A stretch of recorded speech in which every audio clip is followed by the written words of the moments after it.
English writing skill BD চ্যানেলে আমরা আজকে নবম শ্রেণীর 15তম ক্লাসে আছি। আজকে আমরা এক্সপিরিয়েন্স 5-এর 5.3.2.2, 5.4.1 এবং 5.4.2 এর উত্তরগুলো দেখব। আমাদের এই চ্যাপ্টারের নাম অর্থাৎ এক্সপিরিয়েন্সের নাম হচ্ছে expressing a solution to A problem, অর্থাৎ হচ্ছে সমস্যার সমাধান দেওয়া। তো আমাদের প্রথমটা কি করতে বলছে দেখি, 5.3.2.2। এখানে আমাদের কি করতে বলছে যে 5.3.2, এটা ওই যে আগে আমরা প্যাসেজটা পড়ছিলাম, লম্বা বড় একটা প্যাসেজ পড়ছিলাম, মনে আছে তোমাদের?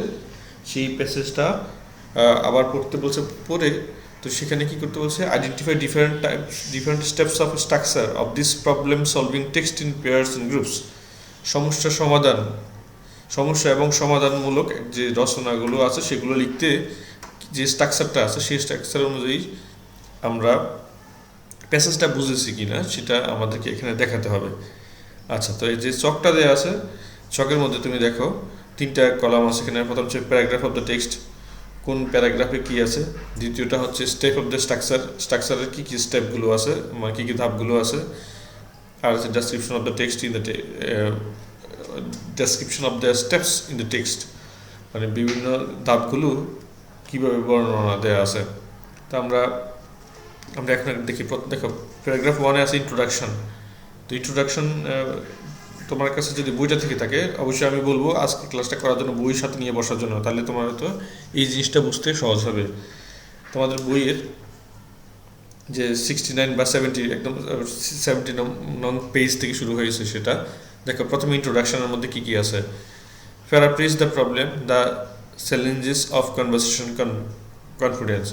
তো এখানে ওই যে কনভারসেশন কনফিডেন্সের যে ইস্যুগুলো আছে, যে প্রবলেমগুলো আছে, সেগুলো চ্যালেঞ্জগুলো মোকাবেলা করতে কি কি বিষয়ে হয় বলা আছে, কারণ এবং যে সমাধানগুলো দেওয়া আছে সেগুলোকে প্যারাফ্রেজ করা হয়েছে মূলত। ঠিক আছে, মূল কথাগুলো তো ভূমিকাতে আমরা সাধারণত কী বিষয়ে কথা বলছি সেটা একটা ধারণা দেওয়া হয়, সেই হিসাবেই এখানে বলা যায় যে আমরা প্যারাফ্রেজ করেছি।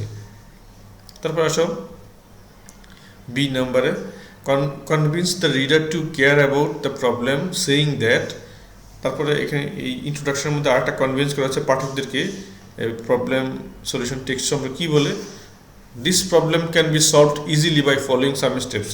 কিছু প্রক্রিয়া মেনে, কিছু ধাপ মেনে এই সমস্যার সমাধান করা যায়, এই কথাটা বলা আছে আমাদের এই ইন্ট্রোডাকশনের মধ্যে। তারপরে প্যারাগ্রাফ 2-তে আসো। প্যারাগ্রাফ 2-তে বলছে কজ দেখাতে বলছে। আচ্ছা, এটা হচ্ছে মেইন বডি প্যারাগ্রাফ।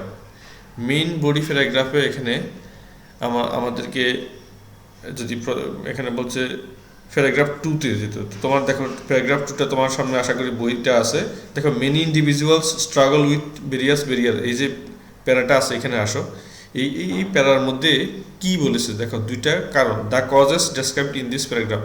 এখানে 2টা কারণ বলা আছে কনভারসেশন কনফিডেন্সের ক্ষেত্রে, অর্থাৎ কথা বলার বা আলাপচারিতার যে আত্মবিশ্বাস জনিত যে সমস্যা, সেটার কারণগুলো কি। এই 2 নম্বর যে প্যারাটা আছে সেখানে বলা আছে, the fear of being judged or criticized and people often bring preconceived notions, bias or judgment into conversation.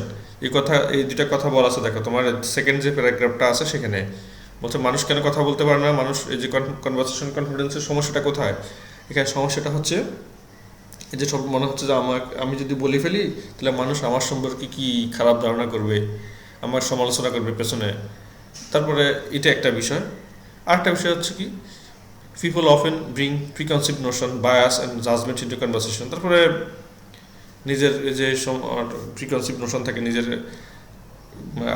একটা ধারণা থাকে, আগে থেকে একটা মনের মধ্যে একটা চিন্তা ভাবনা থাকে, নিজের পক্ষপাত থাকে, একটা কোনো বিষয়ের প্রতি জাজমেন্ট আগে থেকে তৈরি করে থাকে, সেটা কথার মধ্যে চলে আসে। এই প্রবলেমগুলো বলা হচ্ছে যে দ্বিতীয় প্যারাগ্রাফের মধ্যে বলছে। এইগুলো থাকার কারণে আলাপচারিতার একদম একটা আত্মবিশ্বাসটা নষ্ট হয়। প্যারাগ্রাফ 3-তে আসো। প্যারাগ্রাফ 3 কোনটা দেখো, তোমার সামনে যদি বই থাকে দেখো তো, non verbal cues such as body language, facial expressions, এই একটা প্যারাগ্রাফ আছে, পেয়েছো?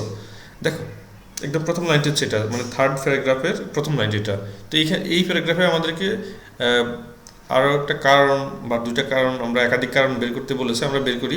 The causes described in this paragraph are, এখানে কারণ কি বলা হয়েছে, individuals fails to consider or understand differing view point.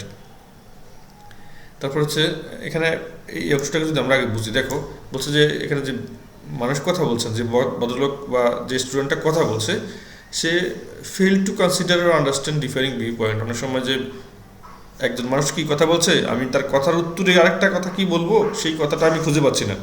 তো এতে করে আমার প্রবলেম তৈরি হচ্ছে কি, আমি নিজে আর কোনো কথা বলতে পারছি না। তো এইটাই হচ্ছে বলা হচ্ছে individuals fails to consider or understand differing view point. তারপর পয়েন্টে আসো, and struggle with maintaining eye contact using appropriate gesture. Struggle with maintaining eye contact. Eye contact মানে কি, যে দুজনের চোখের দৃষ্টি বিনিময়, সেটাতে অনেক সময় তারা কথা বলতে পারে না, যে মানে প্রবলেম হয়, মনে হচ্ছে আমার দিকে সবাই তাকিয়ে আছে, আমি কি যেন কি ভুল বলে ফেলি। এইটার কারণে অনেক সময় সে কারো চোখের দিকে তাকাতে পারে না। ইউজিং অ্যাপ্রোপ্রিয়েট জেস্চার, যেভাবে দাঁড়িয়ে, যেভাবে সুন্দরভাবে কনফিডেন্সের সাথে বোল্ডলি দাঁড়িয়ে কথা বলা, চোখের দিকে তাকায়, এটা সবসময় বলা হয় না। তো এই কারণেই হচ্ছে যে এটাও একটা প্রবলেম, বা এটা এখানে যে দুইটা প্রবলেম আমরা দেখলাম, এটা আছে প্যারাগ্রাফ 3-তে। প্যারাগ্রাফ 4-এ আসো। প্যারাগ্রাফ 4টা শুরু হয়েছে, দেখো এখানে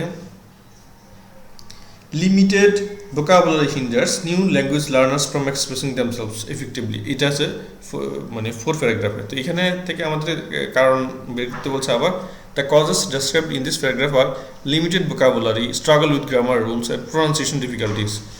এখানে প্রবলেমগুলো কি, লিমিটেড vocabulary, একটা সীমাবদ্ধ, ধরো কোনো একটা বিষয়ে কথা বলবে, তাকে তাকে জানতে হবে সেই যে বিষয়ে কথা বলছে ওটার সম্পর্কে তার শব্দজ্ঞান কেমন আছে, কারণ অল্প কয়েকটা শব্দ দিয়ে কিন্তু কনফিডেন্সের সাথে দক্ষভাবে কথা বলা যায় না। অনেক শব্দ ভান্ডার থাকলে কথা গুছিয়ে সুন্দর করে বলা যায়। স্ট্রাগল উইথ গ্রামাটিক্যাল রুলস, এখন বর্তমান কাল নিয়ে কথা বলবে, কিন্তু তার মধ্যে যে ভবিষ্যৎ অতীত মিক্সার হয়ে যাচ্ছে, তার মানে তাকে আগে জানতেই হবে যে অতীত বর্তমান ভবিষ্যতের যে মানে প্রেজেন্ট পাস্ট ফিউচার গ্রামার রুলসটা জানতে হবে, না জানলে যে কনফিডেন্সের সাথে কথা বলা যায় না। অ্যান্ড প্রনাউন্সিয়েশন ডিফিকাল্টি, উচ্চারণ জটিলতা থাকতে পারে, মানুষের তো এটা থাকে, আঞ্চলিকতার কারণে হোক আর যে কারণে হোক উচ্চারণ জটিলতা থাকে। তারপর lack of fluency and fear of making mistakes. Lack of fluency মানে কি, মানুষ এই যে কথা বলছে, কথা বারবার থেমে যাচ্ছে, যেমনটা আমার ক্ষেত্রে এমনটা হয়, এটা কোনো আসলে তেমন প্রবলেম না, কি বারবার অনেক সময় এটা জন্মগত কারণে হতে পারে, মানুষের ল্যাক অফ ফ্লুয়েন্সি, খুব দ্রুত কথা বলে যেতে পারে না, তাকে ধীরে ধীরে কথা বলতে হয় মানুষের সামনে দাঁড়ালে। And fear of making mistake, সবসময় একটা ভয় কাজ করে যে ভুল না হয়ে যায় আবার, এটা। এখন আসলে প্যারাগ্রাফ 5-এ, প্যারাগ্রাফ 5-এ এখানে আবার কজ দেখাতে বলেছে। কজটা কি আমরা দেখি, প্যারাগ্রাফ 5 কোনটা তোমার সামনে যদি দেখো, sometimes new language learners struggle to understand native speakers, এটা পেয়েছো? আচ্ছা, যদি পাও তাহলে দেখো এখানে এই প্যারাগ্রাফে কারণ দেখাতে বলছে কি, the causes described in this paragraph are differences in accent, speed or colloquial expressions and cultural difference. এখানে কিছু কারণ দেখাতে বলছে, সেটা কি, অ্যাকসেন্টের ডিফারেন্স আছে। ধরো এক একজন মানুষের কথা বলার স্বরভঙ্গিটা এক এক রকম, ব্রিটিশদের একরকম, আমেরিকানদের ইংলিশের উচ্চারণ একরকম, অস্ট্রেলিয়ানদের ইংলিশের উচ্চারণ একরকম, আবার ভারতীয়দের ইংলিশের উচ্চারণ আর একরকম। তো এইটা একটা বিষয়, কথা বলা, যারা নেটিভ স্পিকার অনেক দ্রুত গতিতে কথা বলে, তো কথা বোঝা যায় না। কলিকুয়াল এক্সপ্রেশনটা কি, কলিকুয়াল এক্সপ্রেশন হচ্ছে যে স্থানীয় ভাষায় যারা কথা বলছে তাদের কথা কিছু স্থানীয় ভাষার শব্দ আছে, সেটা বুঝতে না পারার কারণে অনেক সময় কনফিডেন্সটা নষ্ট হয়ে যায় আলাপচারিতার ক্ষেত্রে। কালচারাল ডিফারেন্স, অবশ্যই অনেক মানুষ, সব কালচারের মানুষ সমানভাবে কথা বলে না। আমরা আমাদের যেভাবে আমরা কথা বলি, সেটা আরেকটা সংস্কৃতির মানুষ এইভাবেই কথা বলবে, সেটা আমরা আশা করতে পারি না। আচ্ছা, প্যারাগ্রাফ 7-এ আসো। একটা জিনিস খেয়াল করে দেখো তো, এখানে যে প্যারাগ্রাফ 5 পর্যন্ত সবগুলো কারণ বলা আছে, তাই না? দেখো মেইন বডি প্যারাগ্রাফ কজ, এখানে কারণ বলা আছে। যে আমরা যদি এটাকে নিচে নামিয়ে নিই তাহলে বুঝতে পারবে হয়তো তুমি। দেখো হ্যাঁ, মেইন বডি প্যারাগ্রাফ, এখানে কারণ বলা আছে। এখন সলিউশন জানতে চাইছে, তো সলিউশন আছে কয়টা? সলিউশন আছে প্যারাগ্রাফ 7-এ, প্যারাগ্রাফ 8-এ এবং প্যারাগ্রাফ 9-এ। এখানে এই মোট 3টা প্যারাগ্রাফ আছে সলিউশন দেয়া। তো আমরা সলিউশনগুলো কি দিয়েছে দেখি। The solutions described in this paragraphs are, এখানে সলিউশনগুলো দেওয়া আছে। Students can even look up the vocabulary words in the internet and students can start the preparation by following the academic social media feeds and listening to locally produced news. আচ্ছা, এটা কোথায় পাবা? তুমি তোমার কাছে যদি 7 নম্বর প্যারাটার কথা বলি, দেখো, learning about current relevant news can be one solution for students. এই অংশ, অর্থাৎ 71 নম্বর পৃষ্ঠায় যে 2 নম্বর প্যারাটা আছে, এটা যদি তোমার সামনে থাকে, সেখানে দেখো এই প্যারার মধ্যে থেকে আমরা এখন প্রথম সলিউশনগুলো বের করবো। যে ভোকাবুলারির ক্ষেত্রে যদি সমস্যা হয়, তো এখন তো সবার হাতে মোবাইল আছে, নেটে সার্চ দিচ্ছে না কেন, বা অ্যাপসগুলো নামাচ্ছে না কেন, তাহলে সেখান থেকে শব্দ দেখে সে কথা বলতে পারে। Students can start this preparation by following academic social language page, তো মানে social media page and listening to locally produce news. অনেক সময় এই জিনিসটা জানার ক্ষেত্রে একটু প্রয়োজন হয়, কেন বন্ধুবান্ধবরা কী বিষয়ে কথা বলছে এটা অনেক সময় বোঝা যায় না।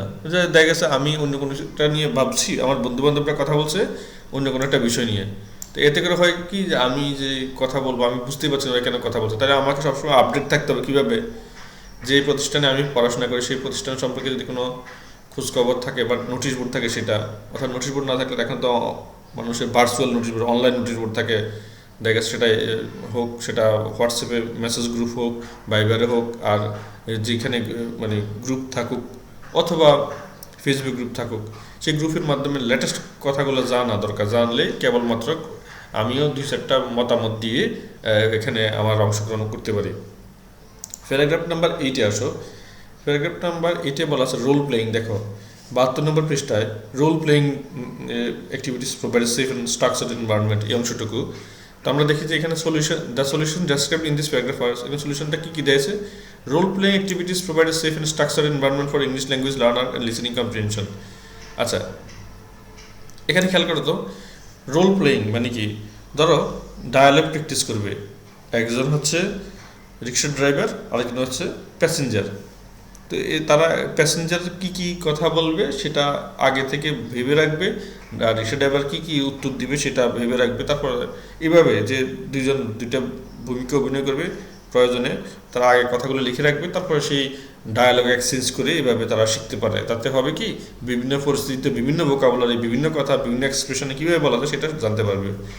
And listening comprehension, comprehension listen করতে পারবে, বিভিন্ন প্যাসেজগুলো, কম্প্রিহেনশনগুলো যেগুলো আছে সেগুলো শুনতে পারে, শুনলে কিছু শব্দের সাথে, বাক্যের সাথে, এক্সপ্রেশনের সাথে পরিচিতি হবে। New language learner should seek opportunities to travel, participate in cultural events আর language exchange program to practice conversational skill.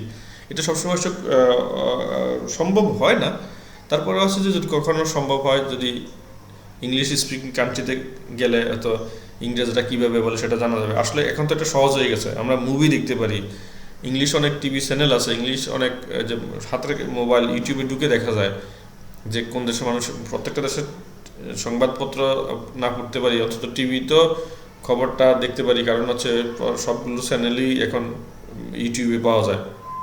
বিভিন্ন দেশের মানুষ বা ইংরেজি মুভিগুলো যখন দেখি, তো বাংলাদেশের মুভিগুলো যেমন দেখলে 1971 সালে যুদ্ধ নিয়ে কত মুভি হয়েছে, ঠিক তেমনি দ্বিতীয় বিশ্বযুদ্ধ নিয়ে অন্তত 50 থেকে 60টা বিখ্যাত মুভি, একটা কোনটা সে কোনটা কম না, দ্বিতীয় বিশ্বযুদ্ধের বিভিন্ন ঘটনা প্রবাহ নিয়ে যে মুভিগুলো হয়েছে। তাহলে আমরা জানতে পারি হচ্ছে যে সবসময় তাই বিদেশ গিয়ে জানতে পারবো না, এখন মুভিগুলো হয়েছে, মনে করতে হবে যে আসলে তারা মুভিগুলোতে তারা যেভাবে কথা বলছে সেটাই ল্যাঙ্গুয়েজ এক্সচেঞ্জ প্রোগ্রাম কথা বলা হচ্ছে। সেটা সম্ভব না হলেও আমরা এগুলো শুনে আমাদের কনভারসেশনাল যে স্কিলটা সেটা বাড়াতে পারি। তারপর হচ্ছে প্যারাগ্রাফ 9-এ আসি। প্যারাগ্রাফ 9 কোনটা দেখো তো, engaging in confidence building activities. তোমার সামনে বই থাকলে দেখো, মানে 72 পৃষ্ঠার 2 নম্বর যে প্যারাটা, সেটা হচ্ছে joining language club, participating in language contest or delivering short presentation and building a strong belief in one's ability. প্রথম কথা হচ্ছে কি, এই যে ল্যাঙ্গুয়েজ ক্লাবে যুক্ত হতে পারলে ভালো, পার্টিসিপেটিং ইন ল্যাঙ্গুয়েজ কন্টেস্ট, তারপর ভাষার যে প্রতিযোগিতা আছে সেটাতে মানে অংশগ্রহণ করা, বিভিন্ন উপলক্ষে যেটা হয়ে থাকে আর কি, সেগুলোতে যুক্ত হওয়া, প্রতিযোগিতা অংশগ্রহণ করা, মানুষের সামনে দাঁড়িয়ে ডেলিভারিং শর্ট প্রেজেন্টেশন, মাঝে মধ্যে লোকজনের সামনে দাঁড়িয়ে একটি প্রেজেন্টেশন দেওয়া, তাতে আত্মবিশ্বাস বাড়ে। And building a strong belief in one's ability, এবং নিজের সামর্থ্যে সবসময় বিশ্বাস রাখা। সবাই অনেক ভালো পারতে পারে, কিন্তু আমি যা অল্প পারি সেটাই আমার জন্য অনেক কিছু, এটাই আমি একদম সবার সামনে সুন্দরভাবে উপস্থাপন করে আসবো, এটা এই বিশ্বাসটা থাকা। একদম লাস্ট প্যারা দেখো, কনক্লুশন আছে। কনক্লুশন যদি থাকে তো সেটাকে আমরা কী করতে হবে, সামারাইজ কি পয়েন্টস, তাই তো। দেখো the key point described in this paragraph are conquer fear through preparation, then to limit self expression বলছে ভয়কে জয় করে কথা বলতে হবে, টু লিমিট সেলফ এক্সপ্রেশন, নিজেদের যে সেলফ এক্সপ্রেশনটা নিজেকে খুব প্রকাশ করা, ভয়কে জয় করে একেবারে সব কিছুর মধ্য দিয়ে অন্তত নিজেকে সবার সামনে উপস্থাপন করতে পারে, এটা দরকার।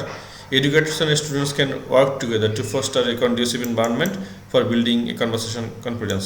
এখানে শিক্ষক শিক্ষার্থী সবাই একসাথে কাজ করতে পারে কনভারসেশন বা আলাপচারিতার আত্মবিশ্বাস তৈরি করার ক্ষেত্রে একটা ভালো পরিবেশ সৃষ্টি করতে। আচ্ছা, আমরা এখন আসি 5.4.1-এ।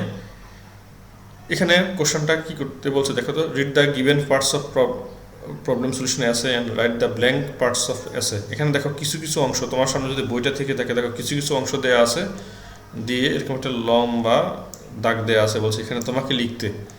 আচ্ছা, আমরা সেটা লিখবো। তো এটা কী লিখতে বলছে কোশ্চেনটা আমরা আগে দেখি। In writing follow the structure of the problem solution, অবশ্যই আমরা সেটা স্ট্রাকচার মেনে লিখবো। কোশ্চেনটা আমরা দেখি। কোশ্চেনটা হচ্ছে the internet has brought the world into our grip. বর্তমানে ইন্টারনেটটা আমাদের হাতে, গ্রিপ মানে হাতের মুঠো, হাতের মুঠোতে নিয়ে এসছে পুরো দুনিয়াটাকে। But it has also created new problems for teenager. কিন্তু টিনেজারদের জন্য, অর্থাৎ যারা বয়সন্ধিকালে আছে 13 থেকে 19 বছর পর্যন্ত যারা বয়সী, তাদের জন্য একটা প্রবলেমও তৈরি করেছে। What are the most serious problems associated with internet and what solution can you suggest. তো এখানে সবচেয়ে সিরিয়াস প্রবলেমগুলো, ইন্টারনেটের সাথে যুক্ত সিরিয়াস প্রবলেমগুলো কী, and what solution can you suggest, তুমি সেগুলোতে কী কী সাজেশন দিতে পারো দেয় আছে। দেখো স্টেপ 1-এ ইন্ট্রোডাকশান। তো এই যে আমরা যে এই কালিতে যেটা দেখতে পাচ্ছ, নীল কালিতে যে অংশটুকু হাইলাইট করে রেখেছি, এটা বইতে দেওয়া আছে। তো বইয়ের অংশটা আমরা দেখি। The enormous use of the internet over the last decade has led to revolutionary changes to the way we share information. Enormous মানে বিশাল। The enormous use of internet, ইন্টারনেটের বিশাল ব্যবহারটা over the last decade, বিগত দশকগুলোতে, has led to revolutionary change, বৈপ্লবিক পরিবর্তন নিয়ে আসছে, to the way we share information, আমরা যে তথ্য আদান প্রদান করি সেখানে।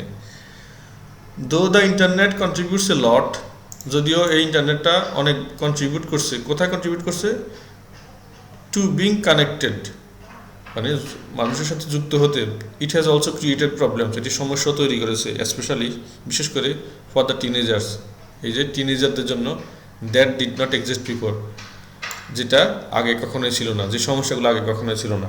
আচ্ছা, তো এখন খেয়াল করে দেখো তো, বলছে কি now it's your turn to right one কি কজ অ্যান্ড রিলেটেড সলিউশন। এখন তোমাকে বলছে একটা কারণ লিখতে বলছে, এবং সেটা সমাধানও অনেকটা বলে দিতে বলেছে।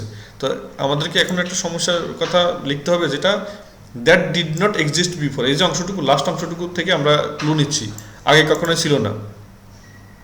মোবাইল যেহেতু সবার হাতে চলে গেছে, তাহলে এখন যে প্রবলেমটা বেশি হচ্ছে যে খারাপ জিনিস মোবাইলে চলে আসে। তুমি ইচ্ছাই হোক অনিচ্ছাই হোক, মোবাইলে কোনো কিছু সার্চ দিলে অনেক বাজে জিনিস অনেক সময় চলে আসে।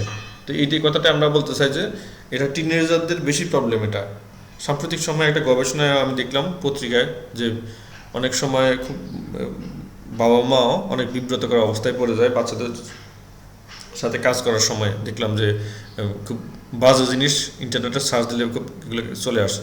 সেই কথাটা এখানে আমরা তুলে আনছি। এবং এই কথাটা কেন আছে, তোমার মনে প্রশ্ন হতে পারে, এই এত কিছু থাকলে এটা কেন নিয়ে আসলাম। এটা আসলে তোমার কাছে যদি বই থাকে, দেখো বইতে 5.4.1-এ ওরা যেভাবে স্ট্রাকচার করে দিয়েছে আমাদেরকে, ঠিক আছে, সেখানে দেখো যে স্টেপ 1, স্টেপ 2-তে বা ওরা যেভাবে বলেছে সেই বিষয়গুলোর সাথে সঙ্গতি রেখে আমি এই বিষয়গুলো তুলে এনেছি। এটা আমি স্বেচ্ছায় এগুলো জিনিস এখানে যুক্ত করিনি। আচ্ছা, দেখো কি বলছে এখানে। Online nudity is one of the negative effect of internet. ইন্টারনেটের খুব বাজে একটা দিক হচ্ছে এই নগ্নতা। Online nudity refers to any videos or photos viewed on website, social media or anywhere else on the internet that show nude items and sexual acts intended to entertain. তো আসলে এই অনলাইন নগ্নতাটা আসলে কেন দেওয়া হচ্ছে, যে কোনো ভিডিও হতে পারে, ফটো হতে পারে, ওয়েবসাইট, এটা বিভিন্ন ওয়েবসাইটগুলোতে আছে। সোশ্যাল মিডিয়া তো এখন ছড়িয়ে পড়েছে, anywhere in the else internet, যেটা যে কোনো জায়গায় আছে, দ্যাট শো নুড আইটেমস, যেটা খুব বাজে জিনিস দেখানো হয়। আচ্ছা, সেটা হচ্ছে ওটা কেন করা হয়? এন্টারটেন করার জন্য, মজা দেওয়ার জন্য, মানুষকে জাস্ট এন্টারটেন করার জন্য এই জিনিসগুলো তুলে আনা হয়। The nudity addicted teens usually get the serious damage in the emotion. যারা এই ধরনের খারাপ জিনিস দেখতে অভ্যস্ত হয়ে পড়ে, তাদের আবেগের দিক থেকে তারা অনেকটা ভিতরে ভিতরে ধ্বংস হয়ে যায় একদম। And can lead to perversion, এবং দেখছো অল্প বয়সে বেশি, যেটা আমরা পেকে যাই বলে, অল্প বয়সে পাকনা হয়ে যায় এবং অল্প বয়সে খুবই খারাপ দিকে চলে যায়। Awareness campaign in the large scale around the world at a time should be organized by different authorities to stop online nudity. একেবারে অনলাইন জগতে, ইন্টারনেট জগতে খুব খারাপ জিনিস এগুলো বন্ধ করতে সারা বিশ্ব থেকে যদি একসাথে সোচ্চার হওয়া যায় বিভিন্ন কর্তৃপক্ষ মিলে, তাহলে হয়তো অনলাইনে এই নুডিটিটা বন্ধ করা যাবে। বা আজকের যুগে এটা বন্ধ করা অনেক কঠিন, কারণ এখানে এর মধ্যে আমার ব্যবসাও আছে, কারো কারো এর মধ্যে লাভও আছে। স্টেপ 2তে দেখো, মেইন বডি প্যারাগ্রাফ 1। হ্যাঁ, মেইন বডি প্যারাগ্রাফ 1-এ এখানে কি লিখতে বলছে দেখো, one of the causes of the internet is it's easy accessibility to all sites even though some are not suitable for them. এই যে বলা হচ্ছে কি, এখানে ইন্টারনেটের যে খারাপ যে দিকটা, সেটা হচ্ছে কেন, ইজি অ্যাক্সেসিবিলিটি, খুব সহজে এগুলোতে মানুষ প্রবেশ করতে পারে, টু অল দ্য ওয়েবসাইট, সবগুলো ওয়েবসাইটে, even though some are not suitable for them, যেটা তার বয়স উপযোগী না, তার মানসিকতা উপযোগী না, সেটাও তাকে বাধ্য হয়ে দেখতে হচ্ছে। তো এখানে হচ্ছে now it's you turn to explain the cause, এখন এই কথাটাকে বর্ণনা করতে হবে তোমাকে বিশদভাবে। আচ্ছা, আমরা বর্ণনা করছি দেখো, many people think teenagers today are light years ahead of most adults when it comes to using a technology. অনেকে মনে করে আজকের যুগে যে তরুণ বয়সী ছেলে মেয়েরা আছে, তারা আগের মুরব্বীদের থেকে লক্ষ কোটি বছর আলোকবর্ষ দূরে, মানে অনেক আগানো, অনেক দূরে চলে গেছে। Recently arranged different online offline service in Bangladesh show that the teenagers are sometimes unnecessarily found in bad, age-restricted and unauthorized websites. এটাই কথাটা আমি বলতেছিলাম, পত্রিকা থেকে দেখে আমি অংশটা এখানে তুলে এনেছি, যে সাম্প্রতিক গবেষণা দেখা গেছে যে বিভিন্ন খারাপ, মানে বয়সে তারা সীমাবদ্ধ, অর্থাৎ 18+ বলা যায়, আর আনঅথরাইজড ওয়েবসাইট, এবং যেগুলো আসলে অনুমোদিত না, দেশের আইনে অনুমোদিত না, অনেক জায়গায় ভালো যে রুলসগুলো আছে বিভিন্ন দেশের, সেগুলো তো অনুমোদিত নয়। So they have a lot to learn when it comes to the use of website. তাই এখনকার টিন যারা আছে, এই বয়সন্ধিকালে যারা বাস করছে, এই টিনেজারদেরকে এই ওয়েবসাইট ব্যবহার করার আগে বিষয়গুলো জানতে হবে, খারাপ দিকগুলো। Staying safe online and knowing what to do if problems arise. এই ধরনের ক্ষেত্রে যখন এই ধরনের খারাপ জিনিস চলে আসলে অনলাইনে, সেটা দেখার ক্ষেত্রে নিজে কীভাবে নিরাপদ রাখা যায় অনলাইনে, এবং প্রবলেম অ্যারাইজ হলে কী করতে হয় সেটা আগে থেকে জেনে নেওয়া ভালো। The effect of bad use of internet creates embarrassing moment. এই ধরনের যারা অনেক সময় ব্যবহার করতে থাকলে ইন্টারনেট, তো অনেক সময় একদম বিব্রতকর পরিস্থিতিতে পড়তে হয়। আর রুমার্স, অথবা কারো সম্পর্কে দেখা গেছে একটা গুজব ছড়িয়ে দেওয়া হয় বাজে জিনিস যুক্ত করে, that now travel ফাস্টার through teenagers community. এখন একজন আরেকজনকে পচানোর জন্য যে এই ধরনের লেখাগুলো লিখে নেটে ছেড়ে দিচ্ছে বা ছবি যুক্ত করে। There peers get updates constantly about what happen mixed with variety of opinions. তারপরে তার বন্ধু বান্ধব জানে এখানে এই mixed with variety of opinions, তারপরে উল্টাপাল্টা মন্তব্য করে, ভ্যারাইটি মানে বিচিত্র রকমের কমেন্ট এক একজনের, সেটা সরিয়ে দেয়। A recent survey shows that 70% of kids age 8 to 18 have accidentally encountered online adult content known as pornography, very often by entering a innocent search term while doing their homework. দেখো, এক সুন্দর একটা কথা বলছে, 8 থেকে 18 বছর বয়সী, এটা একটা আমি দেখেছি ঢাকার গুলশান, বারিধারা এবং ধানমন্ডি, মানে উচ্চবিত্ত এলাকাতে এই জিনিসটা একটা গবেষণা চালানো হয়েছে ইংরেজি মাধ্যম এবং সেখানকার বাংলা মাধ্যম স্কুলগুলোতে যারা পড়াশোনা করে। তো এখানে যে গবেষণাতে দেখা গেছে কি, যে খুব প্রয়োজনে কোনো ভালো কিছু জানতে যখন নেটে সার্চ দেওয়া হয়েছে, কিন্তু খারাপ একটা জিনিস যখন অ্যাড আকারে অর্থাৎ বিজ্ঞাপন আকারে চলে আসে, তখন ক্লিক করলে তো তাকে সেই অদ্ভুত রকমের বাজে রকমের ওয়েবসাইটগুলোতে সে চলে যাচ্ছে। 30% of kid ages 12 to 18 have lied about their age in order to access a website. অনেকগুলো ওয়েবসাইট আছে যেগুলোতে দেখা গেছে বয়স, নির্দিষ্ট বয়সের হয়েছে কিনা সেটা জানতে চায়, বাট অনেকে মিথ্যা তথ্য দিয়ে এগুলোতে প্রবেশ করে। 90% of children ages 8 to 16 have seen online nudity.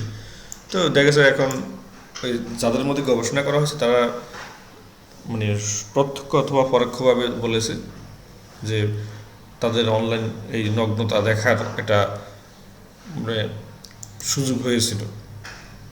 আচ্ছা, তারপর দেখো স্টেপ 3-তে মেইন বডি প্যারাগ্রাফ 2-তে এখানে যে সমাধান দিয়েছে সেই সমাধানটা কি, এখানে টপিক সেন্টেন্সটা খেয়াল করে দেখো। It is high time the government ensure that adequate legislation and controls are in place to prevent young people from accessing dangerous sites.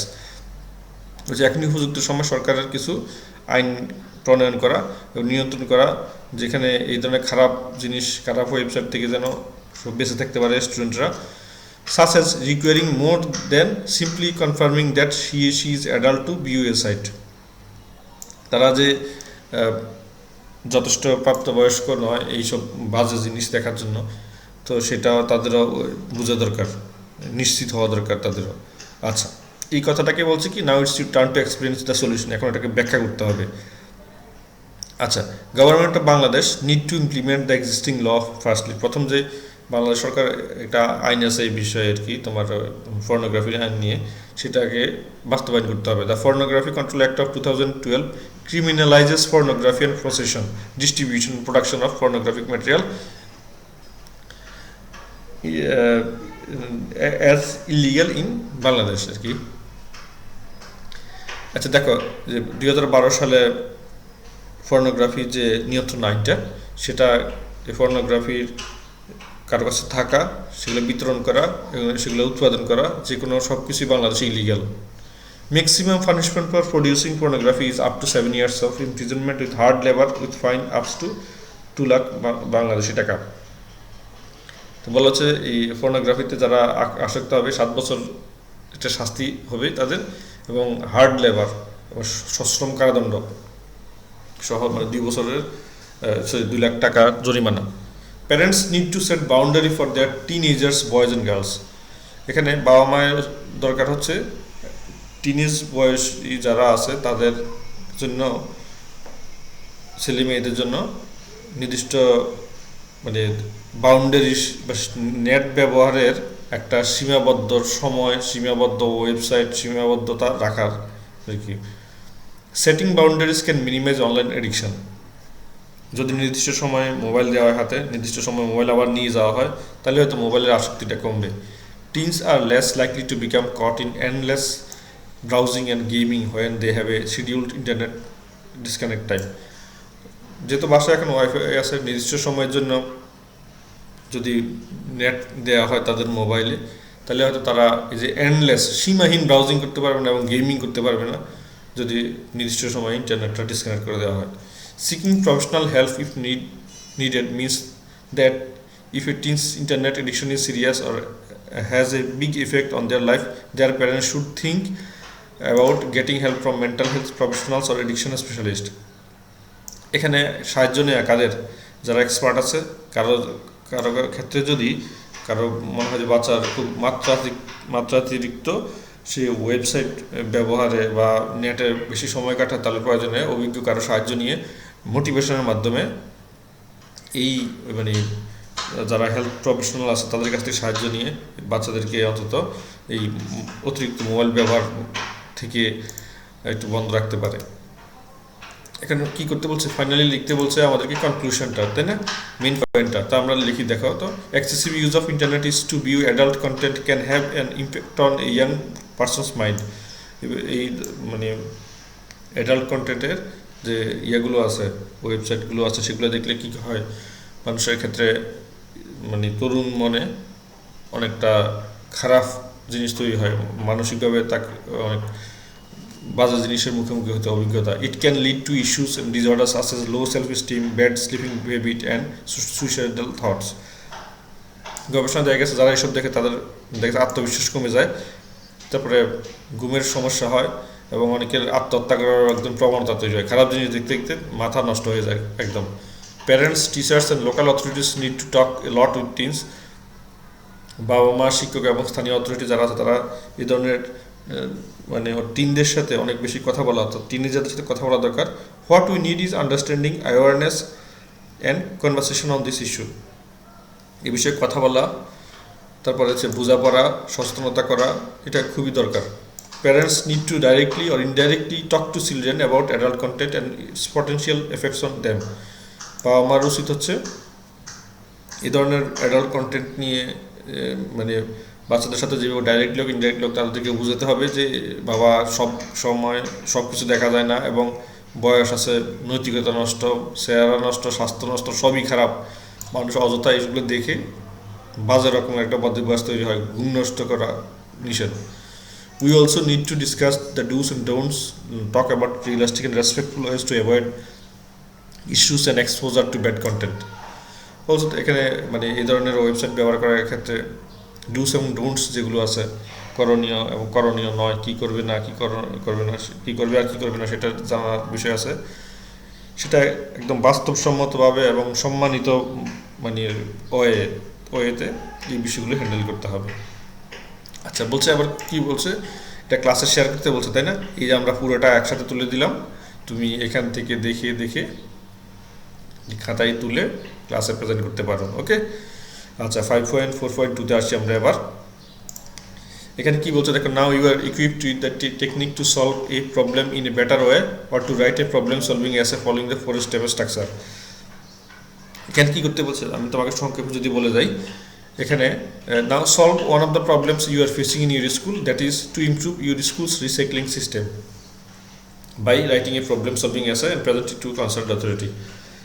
প্রত্যেকটা স্কুলে যে পরিমাণ ময়লা আবর্জনা হয় সেটার কীভাবে রিসাইকেল করে, কাগজপত্র থেকে শুরু করে চিপসের প্যাকেট, পানির বোতল থেকে শুরু করে সব কিছু কীভাবে রিসাইকেল করে আবার এটাকে মানে খুব ভালোভাবে ইউজ করা যায় এবং কীভাবে এই ওয়েস্টেজটা বন্ধ করা যায় সেটা নিয়ে তোমাকে লিখতে বলছে, two improve your school's recycling system. আচ্ছা, প্রথমে বলছে do a survey to get an idea, স্কুলে কী পরিমাণ রিসাইক্লিং সিস্টেম আছে বা এটাকে একটু জরিপ করতে বলছে। তারপরে কিছু প্রশ্ন করতে বলছে, কী পরিমাণ ময়লা হয়, কীভাবে মানে বর্তমানে আমরা রিসাইকেল করছি আর কীভাবে ভালো করা যায় এই প্রশ্নগুলো করতে। আচ্ছা, এখানে বলছে অ্যানালাইজ দ্য প্রবলেম, সমস্যাটা অ্যানালাইজ করতে বলছে, বিশ্লেষণ করতে বলছে, জেনারেট আইডিয়া জেনারেট করতে বলছে, এবং আইডেন্টিফাই রিলেটেড ভোকাবুলারি, এবং ওই সম্পর্কিত কিছু শব্দ যেন তুমি বের করতে পারো, শনাক্ত করতে পারো, সেটা কাজ। আচ্ছা, প্রথমে লিখতে বলছে কি দেখো, যে আমি লাল কালি দিয়ে লিখেছি, ইন্ট্রোডাকশন লিখতে বলছে, এরপরে মেইন বডি প্যারাগ্রাফের কারণ লিখতে বলছে, কজ, এরপরে এই বডি প্যারাগ্রাফের সলিউশন লিখতে বলছে, সমাধান লিখতে বলেছে, তারপরে কনক্লুড ইউর এসে, এবং তোমার এসেটা সমাধান করতে বলছে। তার মানে আমরা দেখতে পাচ্ছি কি 4টা ধাপ লিখতে বলছে এখানে, introduction, main body paragraph, cause, main body paragraph, solution, তারপর হচ্ছে কনক্লুশন। মোট 4টা ধাপে আমরা এটা শেষ করতে পারবো। আচ্ছা, আমরা চলে যাচ্ছি improving your school's recycling system. ইন্ট্রোডাকশনটা দিলাম। At present schools generate more paper waste in single academic year than many households produce in their lifetime. দেখো, এখন একটা স্কুলে যে পরিমাণে ময়লা আবর্জনা তৈরি হয় বড় স্কুলগুলোতে, দেখা গেছে বলা হচ্ছে কি একটা একাডেমিক ইয়ারে এক বছরে ওই স্কুলের 1 থেকে শুরু করে যদি 5 অথবা 1 থেকে যদি 10 অথবা কোনো স্কুল, যেগুলো স্কুল অ্যান্ড কলেজ আছে 1 থেকে 12 পর্যন্ত, ওই স্কুলগুলোতে যে পরিমাণে এক বছরে যে ময়লা তৈরি হয় সেটা কোনো ছোটো পরিবারের সারা জীবনেও এমন হয় না। As they will be responsible for making the world more environment friendly in the future, it is crucial to teach kids about trash reduction in a school. যেহেতু বাচ্চারা ভবিষ্যতে তাদের এই ময়লা আবর্জনা ম্যানেজমেন্টটা তাদের শিখতে হবে, তাদের ভবিষ্যতের জন্য ভালো সুন্দর পরিবেশের জন্য তাদেরকে এই ট্র্যাশ ম্যানেজমেন্টটা শেখা দরকার। Schools are the best place to teach about waste disposal. স্কুলে এই ধরনের ময়লা আবর্জনার যে ব্যবস্থাপনা সেটা শেখানো দরকার। Think of all the papers and other recyclable sorry, think of all the paper and other recyclable materials students use every day. তো আমাদেরকে আমরা একটু ভাবি যে স্কুলের কাগজ এবং রিসাইকেলেবল, যেগুলো রিসাইকেলটা কি বুঝতে পারছো তো, পুনর্ব্যবহার করা। রিসাইকেল মানে পুনর্ব্যবহার করা, এটা তো আমি প্রথমে বলতে ভুলে গেলাম। রিসাইকেলেবল মানে হচ্ছে পুনর্ব্যবহার করা যে ম্যাটেরিয়ালগুলো, সেগুলোর একটা ভাবতে বলছে। Worksheet, newsletter, packaging, food waste, the list goes on.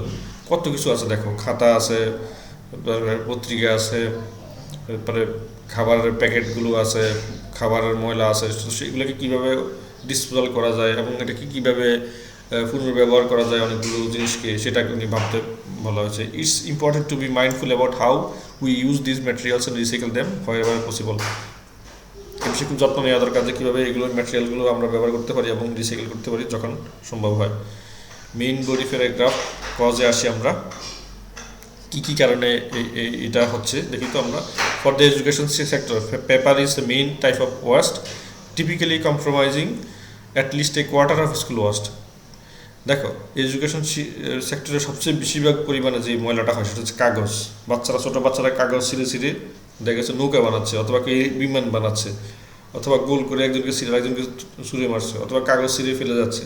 পরীক্ষার অনেকগুলো খাতা জমে যাচ্ছে, মানে দেখা খাতা। তো এই যে তোমার সব কিছু মিলে এখানে সব মানে রিসাইকেলেবল অর্থাৎ ব্যবহার করা যায় জিনিস যেটা, সেই রিসাইকেলেবল জিনিসের মধ্যে কাগজটাই সবচেয়ে প্রথম। It is found that up to 1 million sheets of paper are being used per school per year. A further 60,000 lakh found is spent on photocopying. একটা স্কুলে এখানে একটা বিদেশি স্কুলের গবেষণা দেওয়া আছে আর কি। 1 মিলিয়ন শিট, 10 লাখ শিট ব্যবহার করা হয়। বড় স্কুলগুলোর কথা যদি বলি, বাংলাদেশের প্রতি বছর অনেক টাকা খরচ হচ্ছে এবং ফটোকপি করে। আবার কারণ এখানে ফটোকপি করে একে তো এমনিতে কাগজ, তারপর আবার ফটোকপি করে আরেক কাগজ বাড়ানো হচ্ছে। Whether it is plastic straws attach to milk carton or parents using sandwich bags to wrap packed lunch আর plastic waste is a huge problem for schools.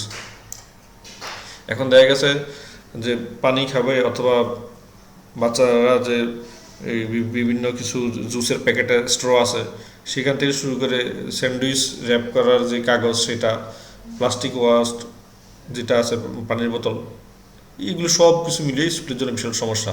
It seems that the bulk of this waste derives from cafeteria but they are ways to reduce it. Cafeteria থেকে, যে ছোটো school হোক বড় school হোক, সবখানে canteen আছে বা ক্যাফেটেরিয়া আছে বড় স্কুলগুলোতে, সেখানে প্রচুর পরিমাণে খাবার বিক্রি হয় এবং অনেক পরিমাণে নষ্টও হয়। এবং প্যাকেজিংয়ের জন্য অনেক পরিমাণে কাগজ, নোংরা, ময়লা, পানির বোতল এগুলো থেকে থাকে। Food in schools get wasted during lunch time. Lunch টাইমে স্কুলে কী হয়, foods in school gets wasted, মানে বাচ্চারা দেখা গেছে যা খেতে পারবে না, বা আমার জোর করে অনেকগুলো দিয়ে দেয়, অর্ধেক খায় অর্ধেক ফেলে দেয়। With some items barely being open, কিছু খায় আর কিছু খুলেই না। দেখা গেছে বাসায় গেলে যদি না খায় তাহলে পিটাবে, সেই কারণে ভয়ে সে ফেলে যাচ্ছে এক জায়গাতে। Much of food found in children's lunch box also contain needless wrapping and single use drink carton. দেখা গেছে কোনো দরকার নাই, অনেকভাবে প্যাকেটিং করে র্যাপিং করে দিয়ে দিচ্ছে, এতে করে অনেকগুলো ময়লা বেরোচ্ছে, মানে পরে এতগুলো কাগজ তো লাগবে না। Electronic waste is among some of the most hazardous. আবার এখানে তো স্কুলে আর কি করে, তোমার ইলেকট্রনিক ওয়েস্ট আছে। The majority of schools have Bangladesh use electronic device. সব স্কুলে তো এখন ইলেকট্রনিক ডিভাইস আছে, হোয়েদার ইটস কম্পিউটার মনিটর আর প্রিন্টার। কম্পিউটার মনিটর আছে, প্রিন্টার আছে, মাউস আছে। তো সবগুলো যখন ব্যবহার করা শেষ, নষ্ট হয়ে গেছে, এগুলো ফেলে দিতে হচ্ছে। Electronics create a lot of waste, অনেক পরিমাণ ময়লা তৈরি করে। For example, printers produce a lot of waste like ink cartridge that often get sent to landfills once they have run out. তো কালির প্যাকেট, সেটা করে কি, ওগুলো জমে গেছে, বাইরে কোথাও ফেলে দিচ্ছে, সেটা নিয়ে আবার যেখানে মাটি ভর্তি করে গর্ত আছে কোথাও, সেখানে করে দেওয়া হচ্ছে। মানে মাটি ভরাট করা যেখানে জায়গা আছে না, আমাদের দেখি শহরের অঞ্চলে হয় কি, ডাস্টবিনের ময়লা ওখানে সমস্ত কিছু ওখানে নিয়ে ফেলে, এক ধরনের স্বাস্থ্য ঝুঁকি তৈরি হচ্ছে পরিবেশে। Having serious consequences for the environment. পরিবেশের জন্য একদম খারাপ একটা মানে অবস্থা তৈরি করে। This plastic ink cartridge can take up to 1000 years to decay, 1000 বছর লাগবে। যে ধরো প্রিন্ট করার যে কাগজ, প্রিন্ট করার যে কালির যে প্যাকেটটা, কার্টিজ প্যাকেটটা, প্রায় বলা হচ্ছে গবেষণা করেছে 1000 বছর লাগবে এটা পৌঁছতে। মানে এর আগে তো স্বাস্থ্য ঝুঁকি তৈরি করছে মানুষের জন্য। Often contaminating the land beneath as they still contain some traces of ink. এর মধ্যে কালি আছে, কালিটাও ক্ষতি, আবার সাথে তো প্যাকেটের প্লাস্টিক প্যাকেটটা ক্ষতি। সলিউশনটা কি আমরা দেখবো সবগুলো বিষয় নিয়ে solution. Single use plastic is frequently replaceable with non plastic alternatives. Single use plastic যেগুলো আছে সেগুলো আমরা ব্যবহার করতে পারি, দীর্ঘদিন যাবৎ ব্যবহার করা লাগবে না। ধরো পানি খাওয়ার জন্য কিছু এখন পাতলা একদম এক ধরনের ছোট প্লাস্টিকের গ্লাসের মতো আছে, পানি খেয়ে এটাকে মসৃয়ে ফেলে দেওয়া যায়। For our school events or class parties we can use reusable materials. আবার এটাও করতে পারে যে ক্লাস পার্টি, ক্লাস ইভেন্টগুলো যা স্কুলে আমরা সেখানে রিইউজেবল ম্যাটেরিয়ালসগুলো ব্যবহার করতে পারি। It is easy to become dependent on printer, but paper waste accounts for significant portion of total school waste. এখন স্কুলে তো আমরা প্রিন্টারের প্রতি নির্ভরশীল হয়ে যাচ্ছি, সেটা আগের যুগের মতো করে কি আবার মানে এখন তো লাইফ অনেক ফাস্ট হয়ে গেছে, আবার কার্বন কাগজ দিয়ে লিখে লিখে লিখে সেটা করা অনেক কঠিন কাজ। But paper West accounts for, এখানে কাগজের যে ময়লাটা হচ্ছে সেটা সবচেয়ে বেশি, টোটাল স্কুলের যে ময়লা হচ্ছে সেটাই সিংহভাগ। We can send mails instead of notes. দিস্তায় দিস্তায় কাগজ না লিখে এখন কাগজ, জরুরি কাগজপত্রগুলো এক জায়গাতে আরেক জায়গায় না পাঠিয়ে মেইলের মাধ্যমে, অনলাইনের মাধ্যমে পাঠাবে, অনলাইনে মানে পরীক্ষা নিবে। তারপরে উন্নত বিশ্বে এমনটা হয়ে গেছে অলরেডি, অ্যাপসের মাধ্যমে পরীক্ষা নেয় চাইনিজরা, করোনার সময় থেকে তারা শুরু করেছে এটা। Reduce food packaging and single uses disposable items to encourage waste free lunches. At the end of the day, দিন শেষে it requires a group of people, একজন মানুষের দরকার, আসলে মানুষ সচেতনতা দরকার। We can use this chance to talk to students about the value of recycling and waste management. স্টুডেন্টদের সাথে কথা বলা দরকার যে কী পরিমাণে আমরা রিসাইকেল করতে পারি, একটা যে জিনিসগুলো আছে আমাদের সেগুলোকে আমরা রিসাইকেল করে ব্যবহার করতে পারি। তারপর ওয়াস্ট ম্যানেজমেন্টের সম্পর্কে তার সাথে কথা বলা, ময়লা ব্যবস্থাপনাটা নিয়ে, যেখানে সেখানে ময়লা ফেলবে না, কি কত কম পরিমাণ জিনিস ব্যবহার করা যায় সেটা কত সুন্দরভাবে আবার মানে ডিসপোজাল করা যায়। Student should encourage, school should encourage student to reuse materials as much as possible, encourage low waste lunches. এবং বলছে যে লাঞ্চ খেলে কম ময়লা আবর্জনা হয় সেই লাঞ্চগুলো স্কুলে নিয়ে আসতে এনকারেজ করতে বলা হচ্ছে। Reusing materials in the classroom for something creative can be great and easy way to show students how to reduce waste. কিছু রিইউজিং ম্যাটেরিয়ালস আছে বা কিছু ম্যাটেরিয়ালস আছে বারবার ব্যবহার করা যায়। মানুষ এখন শৌখিন হয়ে গেছে, একটা জিনিস একবার ব্যবহার করে আর করবে না। পানি খাবে, সেটা দেখা গেছে একটা বোতল কিনছে, খেয়ে ফেলে দিল, সেটা না করে একটা পানির বোতল কীভাবে সে অন্তত 3 মাস ব্যবহার করবে, তাহলে অনেকগুলো বোতল ব্যবহার করা থেকে সে পরিবেশটাকে রক্ষা করতে পারলো। তারপর বলা হচ্ছে কি, we can clean plastic water bottles to make bases and pencil holders. এই প্লাস্টিকের পানির বোতল পানি খেয়ে যে সুরে ফেলে দিচ্ছি সেটা না করে কী করতে পারি, এটা দিয়ে ফুলের বেজ তৈরি করতে পারি, পেন্সিল হোল্ডার, কলমের হোল্ডার বানাতে পারি। তারপরে এটা দিয়ে আবার স্কাল্পচার মানে ভাস্কর্য বানাতে পারি। Even make their own musical instrument, এটা দিয়ে অনেক জায়গা দেখলাম এটার মধ্যে বোতলের মুখে শীষ দিয়ে ফু দিয়ে বানাচ্ছে, গানের মিউজিক্যাল ইনস্ট্রুমেন্ট বানাচ্ছে। ওকে, কনক্লুশন কি বলতে পারি, recycling is a crucial for the future health of our planet. আমাদের এই গ্রহের মানুষের জন্য রিসাইকেলিংটা খুবই গুরুত্বপূর্ণ, অর্থাৎ পুনরায় ব্যবহার করার যে টেন্ডেন্সিটা আবার খুব গুরুত্বপূর্ণ। The world's natural resource are finite and some are in short supply. এখানে সম্পদ সীমিত, ব্যবহারটা শর্ট করা দরকার। Some are in very short supply, এবং অনেকগুলো তো যে পরিমাণে আমাদের প্রয়োজন সে পরিমাণে নেই, অনেক শর্ট সাপ্লাই আছে। তো সেগুলোকে বুঝে শুনে ব্যবহার করলে আমাদের বেশি বেশি উত্তোলনও হবে না, ব্যবহার হবে না। school waste is up to 80% recyclable, so schools make a huge impact when they recycle. স্কুলে যত ময়লা হয় সবগুলো প্রায় 80%ই হচ্ছে রিসাইকেল করা যায়, সো স্কুলটাকে এখানে হিউজ ইম্প্যাক্ট রাখতে পারে। Waste reduction and reuse can save schools money. বারবার এই ময়লা যে ব্যবস্থাপনা করলে হবে কি, স্কুলের অনেক টাকা বেঁচে যাবে। Schools may also be able to make money from recycling করেও টাকা পেতে পারে তারা, বা পুনরায় ব্যবহার করে। In learning how to recycle, children are expose to host of other learning possibilities such as ecosystem, consumer culture, the properties of different materials like plastic, aluminium, glass. তাই এখন বলা হচ্ছে দেখো এটা যদি শিক্ষার্থীদেরকে বলা যায় যে কীভাবে রিসাইকেল করতে হয়, তারা ভবিষ্যতে এই জিনিসটা শিখলো, ভবিষ্যতের জন্য তাদের ইকোসিস্টেমের বিষয়ে জানলো, তারা বাস্তুসংস্থান কীভাবে পরিবেশ নষ্ট না করে। কনজিউমার কালচারটা শিখলো। এখন তো কনজিউমার কালচার বলে খালি টাকা আছে পকেটে তাই খাবে আর নষ্ট করবে, ফেলে দিবে বাইরে, তা না। মানে এখন কনজিউমার কালচার হচ্ছে যে সব কিছুর সুস্থ ব্যবস্থাপনা করে, যতটুকু খাবে পারবে ততটুকু খাবে, এরকম করে যেন জিনিসটা নষ্ট না হয়, বাইরে প্যাকেট করে ফেলতে না হয়। তো প্রিয় শিক্ষার্থীরা, আজকে ক্লাসটি আমাদের এখানেই শেষ। সবাইকে অনেক ধন্যবাদ। যদি ক্লাসটা ভালো লেগে থাকে আমি সাবস্ক্রাইব করতে বললাম। ধন্যবাদ। খুদা হাফেজ। আসসালামু আলাইকুম।